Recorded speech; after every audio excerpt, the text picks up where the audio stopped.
Alright, so this is the final setup for the train horns. Those that are interested, you can see it doesn't take up a lot of space in the trunk.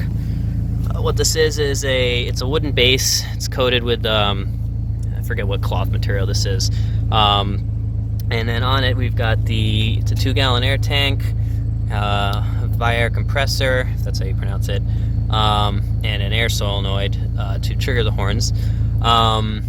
The way it's secured is, well, first of all, this material is really sticky, especially against this the trunk liner. So this really doesn't slide at all, especially because it's got a little bit of weight to it with these two items on here. But just to make sure that it didn't roll over, under hard cornering or something, there's one strap here, which runs down. This is pretty much level with the rear strut tower. So this strap actually goes, there's a little slit cut in the in this liner and a little slit cut in the floor panel underneath here, and then this strap actually runs through some of the metal bracing, kind of the structure of the vehicle, and then there's a little slit cut in the side here on the back for this to come back out.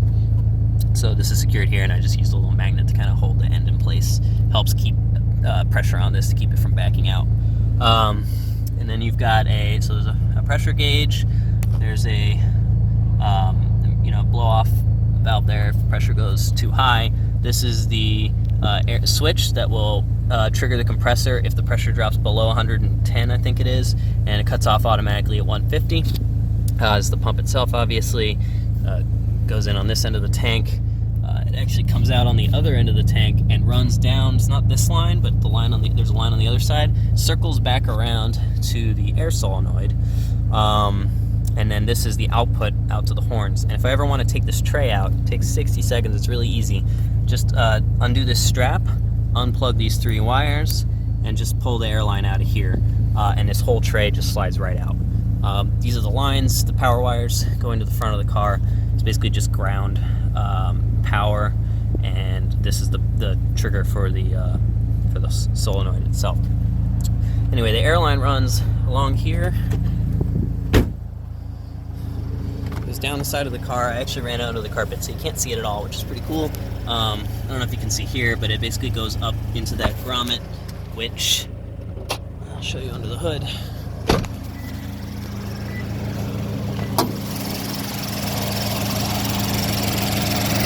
So it comes out right there, and then it runs around here, and those are the horns. I actually didn't think they would fit under the hood, but they actually fit just barely on top of the engine. I actually learned that from somebody else who had these set up on their car. Believe it or not, I'm not the first person to put these on a BRZ. Or I think his is a FRS, but whatever. So those are the 4 horns. They're zip tied in right now, just kind of lazily. I'm going to replace these with metal zip ties because I'm not sure if these will last, plastic ones will last with the heat of the engine bay. The only difference between mine and his setup is that he had an aftermarket hood. I have a little bit less clearance with the stock hood, so I did have to trim this first trumpet. Doesn't affect the tune of the trumpet because that's determined by the length, but that way it could fit. The wires for it, everything is powered by this kind of secondary fuse box I added here. It's got some fuses and some relays and a bunch of wires coming out. This is how I wired into the stock horn circuit. So the stock horns are actually right here, and I just cut that wire and spliced into it. Basically, so the way the signal works is when you press the horn button in the car, it sends power to that wire, which used to trigger those horns. But what I did is intercepted it there and send it back here. And then from there, I've got a switch in the car that triggers a relay, which will either send the signal back out to those horns or down to the back of the car. And power and everything also comes from all those relays. And then inside the car, the way it works is we've got a couple of switches here.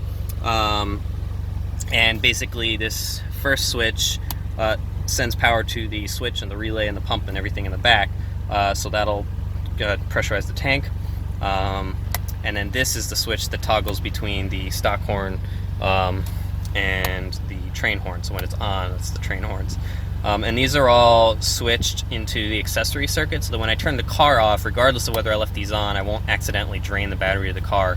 These will turn off, so they're only functional when with accessory power.